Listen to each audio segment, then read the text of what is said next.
1 Coríntios capítulo 1, verso de número 20. A Bíblia diz assim: porque quantas são as promessas de Deus, tantas tem nele o sim, porquanto também por ele é o amém, para a glória de Deus, por nosso intermédio. Observe a primeira parte desse versículo que a Bíblia está dizendo: porque quantas são as promessas de Deus, tantas tem nele o quê? O sim, diga o sim. Toda promessa de Deus feita a você, já tem nela embutida o sim de Deus. Isso para mim é tranquilizador, isso para mim é maravilhoso saber que em cada uma das promessas que Deus me fez, que Deus te fez, nós temos nela o sim. Por favor, feche os seus olhos e ore a Deus.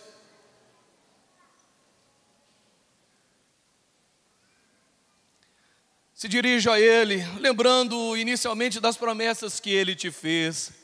Quantas pessoas, irmãos, têm promessas, mas por um motivo ou por outro não conseguiram ver o cumprimento dessas promessas. Espírito Santo, nós nos colocamos nas Tuas mãos. Obrigado por esse dia, por essa noite, onde a Tua palavra será pregada. Que o Senhor mesmo pregue por nós, que a minha língua seja como a pena de um habilidoso escritor nas Tuas mãos, para que o Senhor crave em nossos corações a Tua palavra, e saiamos daqui, Pai, corrigindo os desvios em relação às promessas que um dia foram feitas às nossas vidas.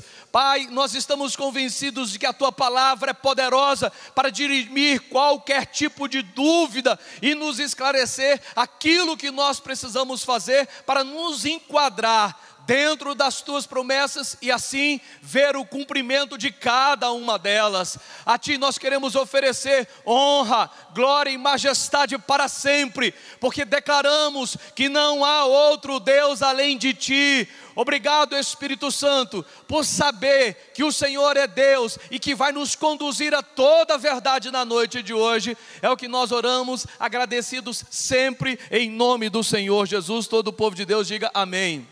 Você tem uma promessa, eu quero que você dê um glória a Deus bem alto se você a tem. Então você está bem se você tem uma promessa de Deus. Hoje eu quero falar sobre o valor de uma promessa. E uma coisa que precisa ficar clara inicialmente é que Deus tem prazer em abençoar os seus filhos, em dar coisa aos seus filhos, em fazer determinadas coisas aos seus filhos. Deus tem esse prazer, esse desejo de nos abençoar constantemente, porque a Bíblia diz: Deus não é homem para que minta, nem filho do homem para que se arrependa. Porventura diria ele e não faria, ou falaria e não confirmaria. Nós temos passagens repletas da Bíblia, mostrando primeiro o tamanho da fidelidade de Deus, depois o tamanho do poder de Deus em cumprir tudo aquilo que Ele havia prometido. Mesmo que pareça loucura aos outros, Deus é poderoso para cumprir tudo aquilo que prometeu. Mas algumas coisas precisam ficar claras em relação às promessas de Deus. Primeiro, a promessa de Deus, ela é condicional, ela possui condições para poder ser efetivada e cumprida na minha vida. Algumas pessoas não têm essa consciência que Deus estabeleceu condições para cada uma das suas promessas contidas na Bíblia. A Bíblia diz: se o meu povo que se chama pelo meu nome se arrepender, se humilhar, orar e se converter dos seus maus caminhos, então eu sararei a sua terra. Condição para que a terra seja sarada: você precisa se converter dos seus maus caminhos para que o cumprimento dessa promessa seja integral na sua vida. O profeta Isaías também diz: se quiserdes e me ouvirdes, comereis o melhor dessa terra. A grande questão, irmãos, que as pessoas memorizam apenas a parte boa, aquelas que atingem diretamente, mas eu e você não podemos esquecer de que existe uma parte que é minha, e existe uma parte que é de Deus, e a de Deus Ele está fazendo todos os dias, Ele vem cumprindo ao longo da história. Deus tem se mostrado um Deus zeloso e um Deus cumpridor de promessas. Deus é um Deus fiel, porém, algumas vezes nós não nos encaixamos dentro dessas condições prévias que Ele mesmo estabeleceu. Diga, eu preciso cumprir com algumas condições. Observe o que a Bíblia diz no capítulo 28 do livro de Deuteronômio, onde muita gente faz uso de todas as promessas contidas aqui. Mas antes de ver o cumprimento das promessas, você precisa descobrir qual é a sua parcela de participação na promessa de Deus. Observe, se atentamente ouvires a voz do Senhor teu Deus, tendo cuidado de guardar todos os seus mandamentos que hoje te ordeno, o Senhor teu Deus te exaltará sobre todas as nações da terra. Se ouvires a voz do Senhor teu Deus, virão sobre ti e te alcançarão todas essas bênçãos. E aí começa-se então a listar uma série de benefícios maravilhosos para mim e para você.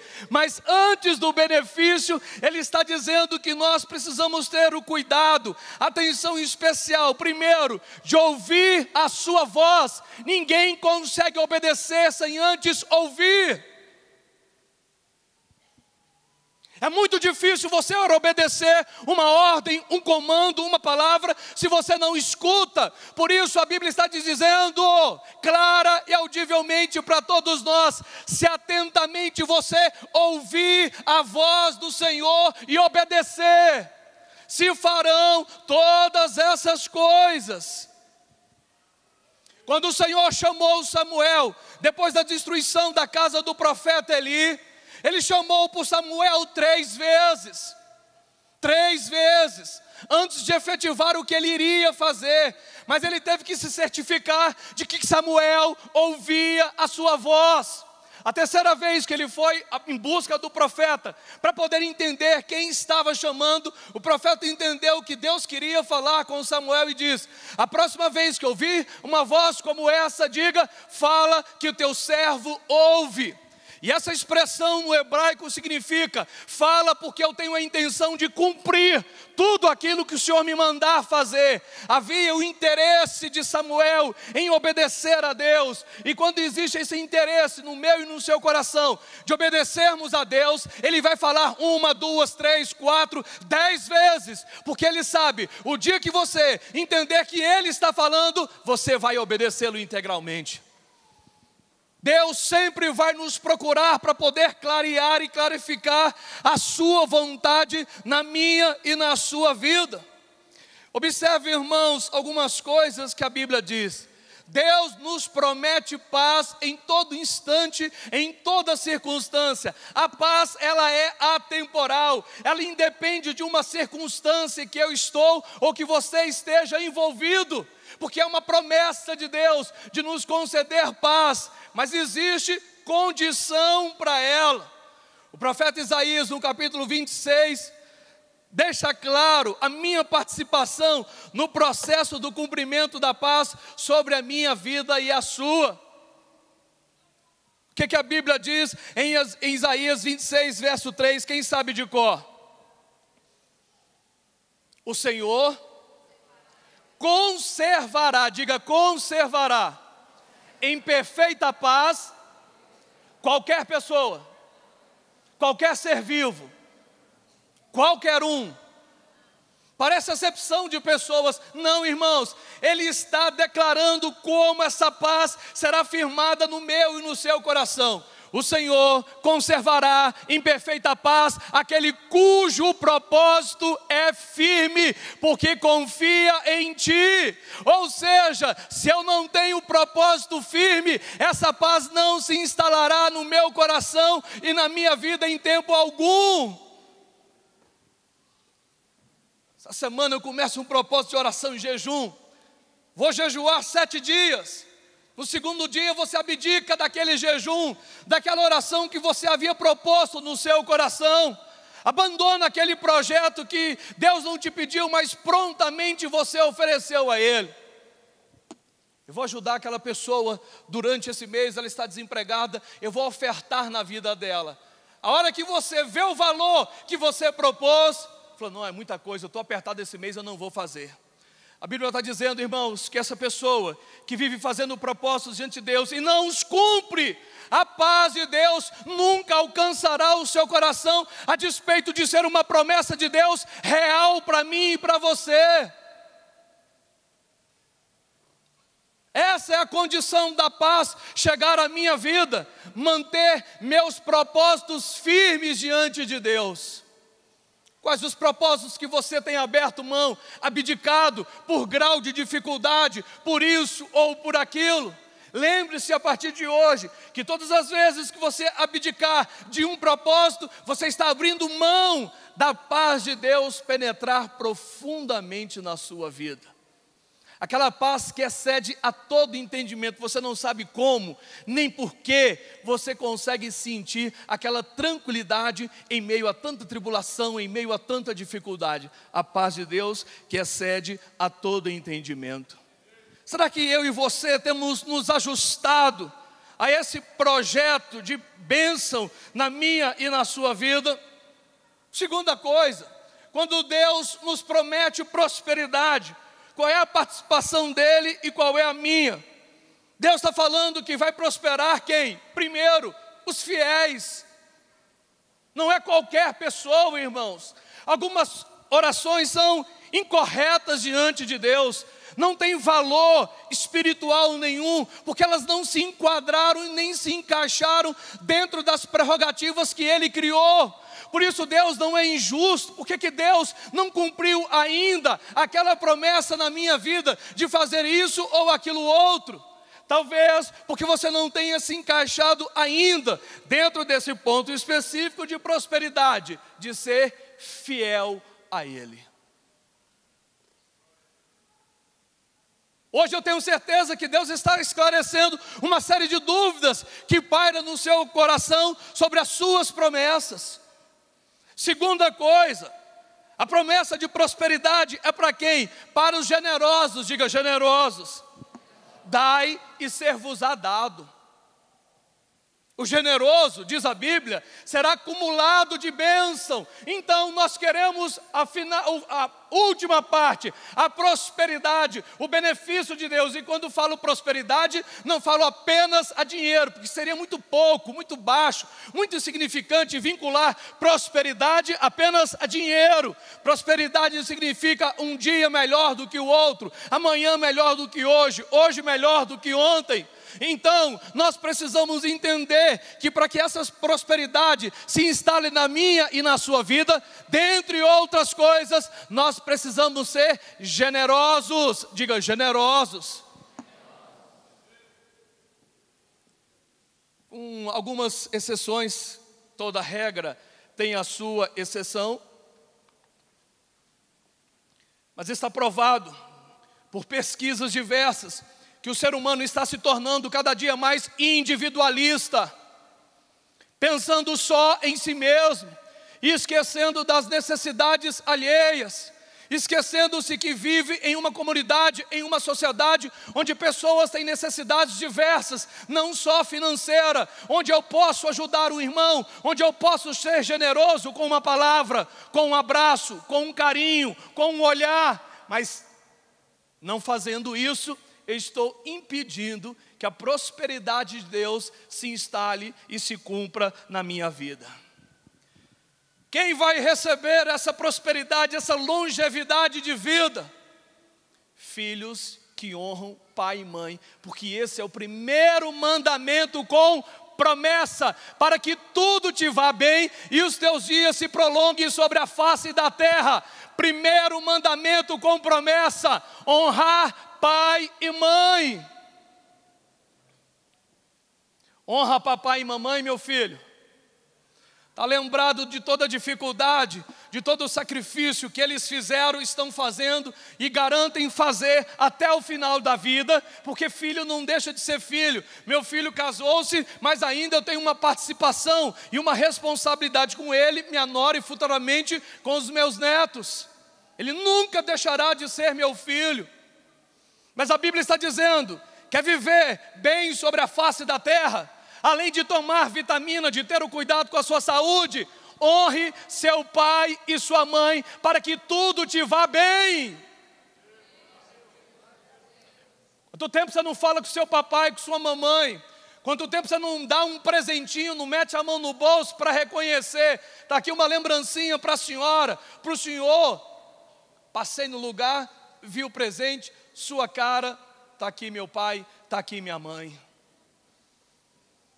Honra seu pai e sua mãe. Pediu uma ajuda, um socorro, um pagamento de um plano de saúde. Irmão, você já pensou o tanto de coisa que seu pai já fez por você? Quem paga colégio particular, os seus filhos aqui, levante a mão. Deixa eu ver, colégio particular, deixa eu ver. Irmão, sabe quanto me custa um menino na escola particular? Vou tirar por média aqui da católica, R$500 a média do pagamento, R$500 vezes 12 meses, R$6.000, coloque aí 15 anos de ensino médio. 15 anos, Carlão? São 15? De ensino, do primeiro ano, 13 anos, 6.000 vezes 13, pastor Ricardo. 78 mil. 78 mil só de escola, sem envolver nada mais. Sem material escolar, lanche, uniforme, tênis, esporte, condução, meu tempo, meu combustível. Coloque aí R$100.000 por ano de cada menino, durante a vida acadêmica, 100 mil. De um menino. E ainda você diz, irmão, que Deus não tem prosperado você. Você pagou 100 mil ao longo da vida acadêmica dele. Você já fez esse cálculo?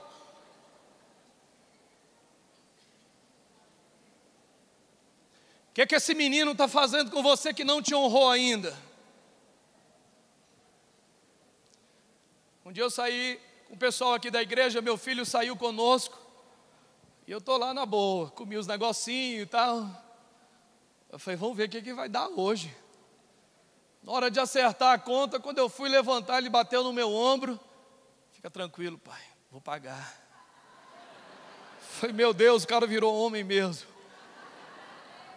Como eu fiquei feliz, irmãos. Falou, pai, eu quero te honrar. Ou seja, começou a voltar, irmãos.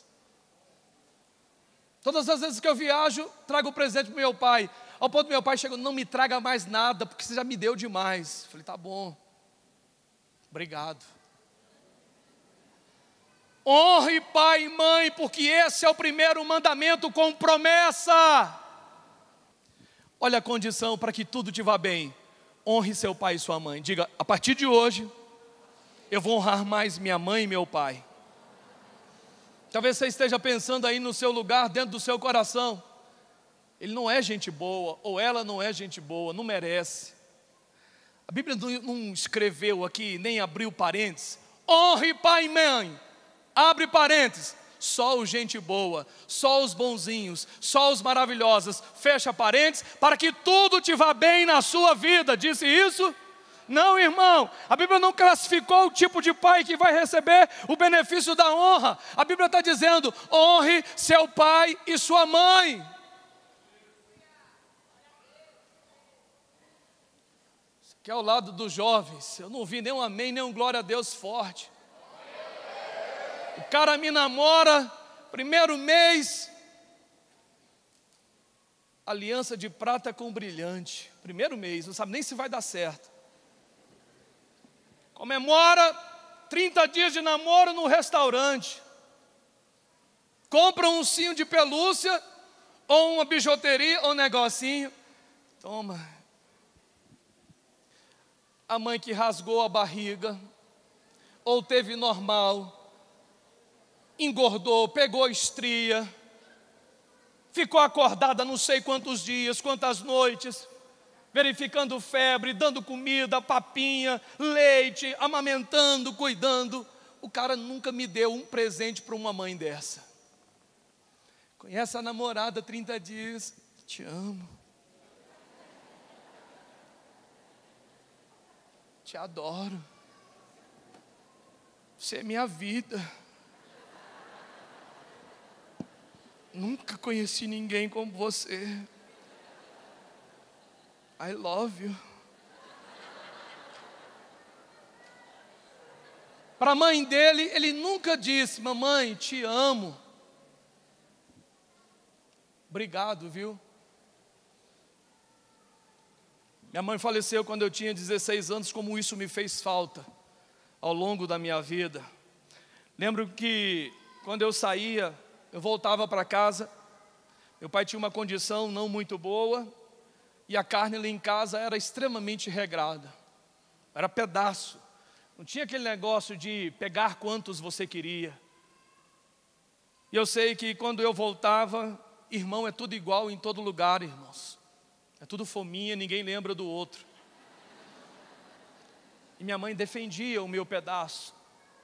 Lembro que se fosse hoje, haviam apenas 4 pedaços e nós éramos 5. Minha mãe deixou de comer para poder guardar o meu pedaço.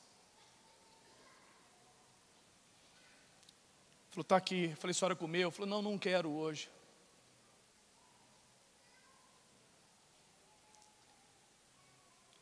E eu pude comer aquilo, sabendo que ela tinha aberto mão para mim poder comer.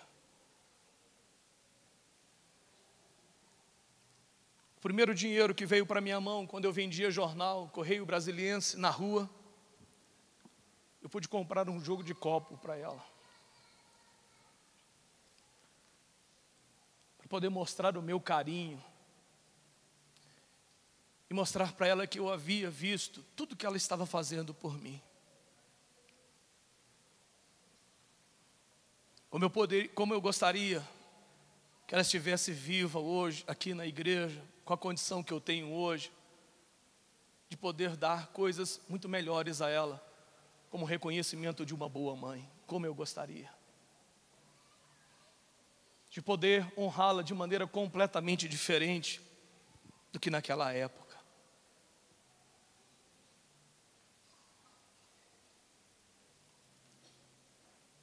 Nunca perca a oportunidade de honrar seu pai e sua mãe, a despeito de qualquer coisa, porque isso vai lhe trazer um benefício maravilhoso de prolongar os teus dias sobre a face da terra.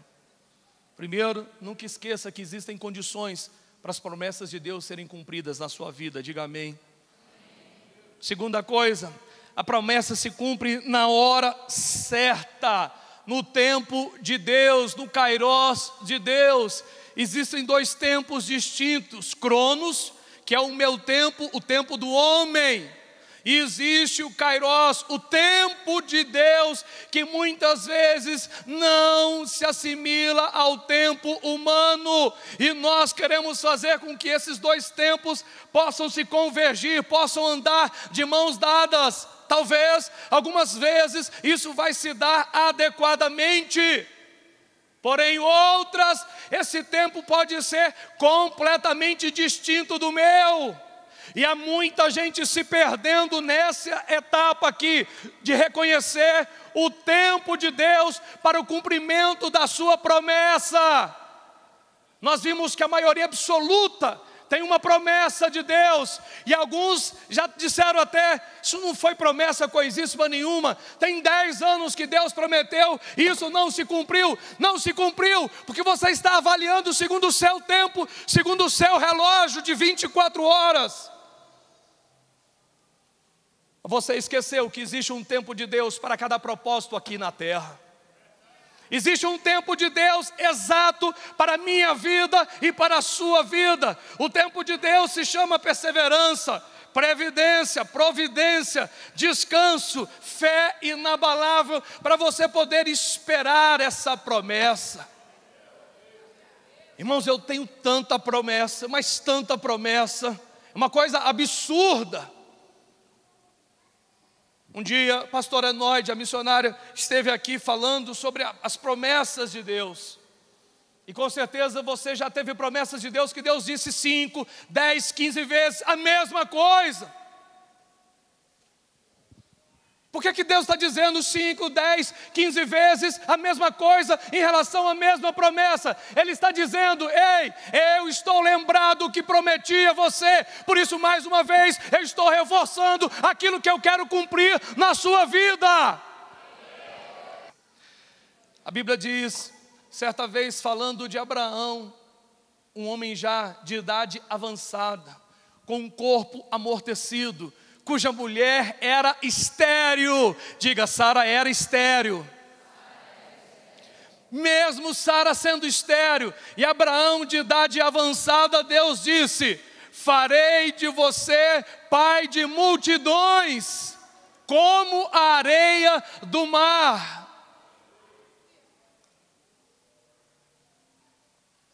Que? Claro que não foi Deus. Olha a minha idade, minha mulher é estéril. Claro que Deus não falou isso, claro que Ele se equivocou, claro que isso não pode ser verdadeiro. Sou velho e minha mulher estéril. E para não fugir do padrão da mulher, Sara estava ouvindo atrás da porta ou da tenda. Deu aquela risadinha básica.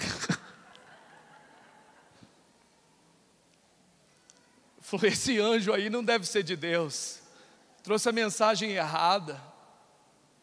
Ele esqueceu que eu sou estéril e o meu velho não dá mais. Só que tanto ela quanto ele esqueceram que Deus não precisa de porcentagem de 100% ou de 1% para cumprir as suas promessas na minha vida. Eu fico impressionado. As pessoas acham que para Deus intervir tem que ter uma porcentagem de 100, pelo menos 1, para Deus se manifestar. Quantas mulheres estéreis aqui tiveram exames transformados em soluções? A promessa só vem na hora certa, irmãos. A Bíblia diz que Israel havia perdido uma batalha por ter ignorado alguns princípios, como uma cidadezinha que não valia nada. Eles subestimaram o poder do inimigo e foram à batalha. E quando foram à batalha, perderam a batalha contra a cidade de Ai. E depois ficaram se lamentando diante de Deus. E o Senhor falou a Josué: tem pecado no meio do arraial, tire o pecado, santifique-se hoje, porque amanhã farei maravilhas no meio de vós. Quando eles se encaixaram dentro das condições e do tempo de Deus, prevaleceram contra os seus inimigos. Diga amém. Você está convencido de que basta chegar a hora de Deus e tudo acontece? Tudo, irmão. Sabe o que eu tenho convicção? Quando chegar o dia de Deus, vai me entrar um cara aqui, ou na igreja, ou vai me procurar: pastor, quanto é a construção da igreja? Eu vou dizer 10 milhões. Falou: vou dar 12, porque sempre passa um pouquinho, vai preencher o cheque, e eu vou chegar aqui num domingo de noite e vou dizer: estamos com todo o recurso para a construção.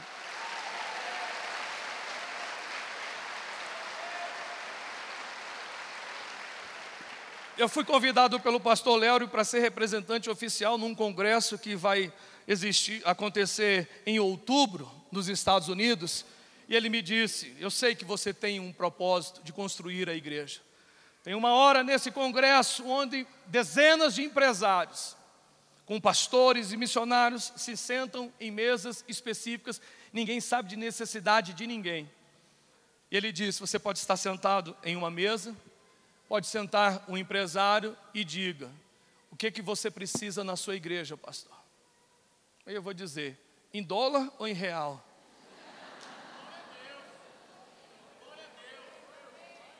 Aí ele falou: fala em dólar.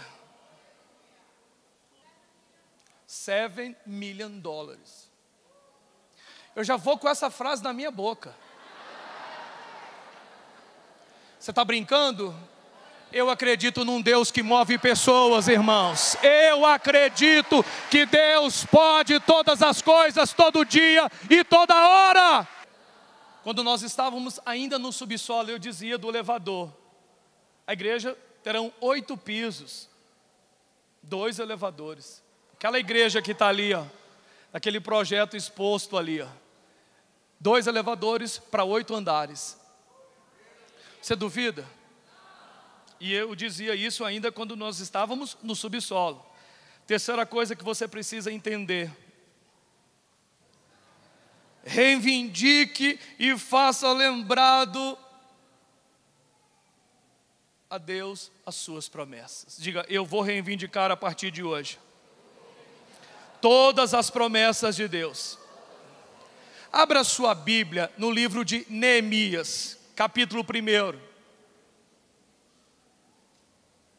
Pastor Marcos, vem fazer a leitura aqui de Neemias, capítulo 1. Lembra-te da palavra que ordenaste a Moisés, teu servo, dizendo: se transgredires, eu vos espalharei por entre os povos da terra. Se vos converteres a mim e guardares tudo que eu tenho mandado, cumprirei, ainda vos rejeitastes. Entre as extremidades cumprirei, porém ajuntarei e trarei de todos os lugares, porque escolhi para habitar o meu nome. Depois que existe essa promessa dada a Moisés, quando foi dada a promessa? A Moisés. Há milhares de anos atrás. Só que naquele período Deus estava separando e espalhando todo o povo. O que Neemias fez? Falou: Senhor, o Senhor prometeu, se nós nos voltássemos de novo a estar diante do Senhor e abríssemos mão dos nossos pecados, o Senhor nos ajuntaria de novo, novamente. O que Neemias está fazendo? Reivindicando o cumprimento de uma promessa, mantendo viva a promessa de Deus. Que dia que você parou para reivindicar uma promessa de Deus? Senhor, um dia o Senhor me prometeu, em situação assim, assim assado, eu quero lembrar de que essa promessa ainda continua viva dentro de mim, e eu estou convencido de que o Senhor é poderoso para fazer infinitamente mais de tudo aquilo que pedimos ou pensamos, conforme o seu poder que opera em nós.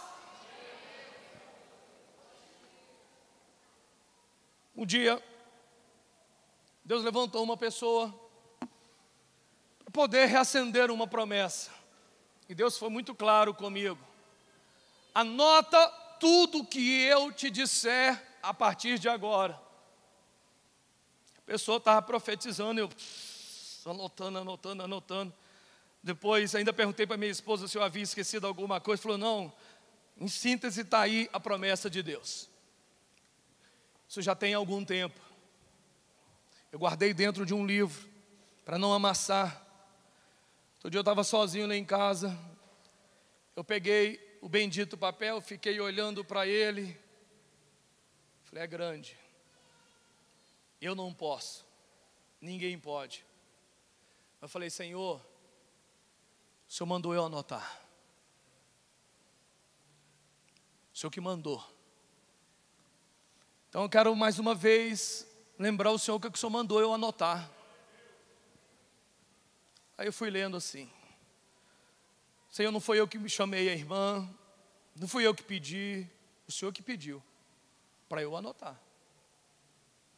Falei: então vai aí, Senhor, anota também.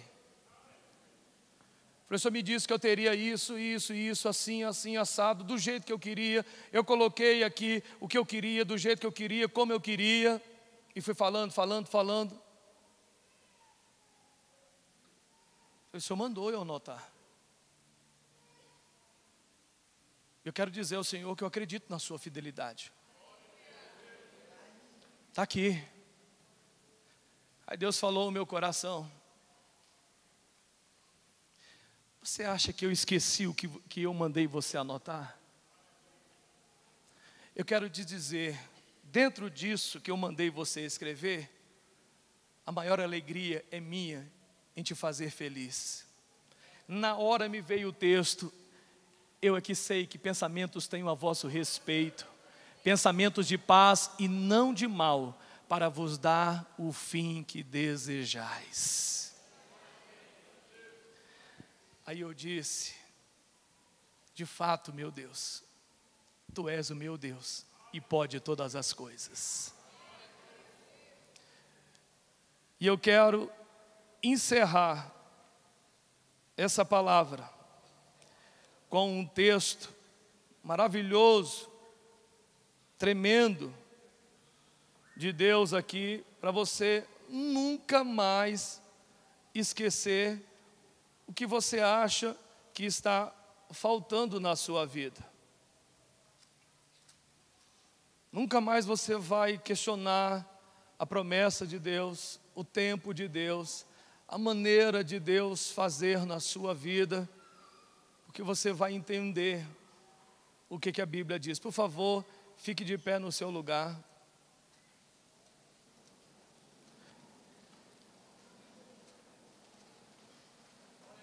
Para a gente poder encerrar a mensagem de hoje com um texto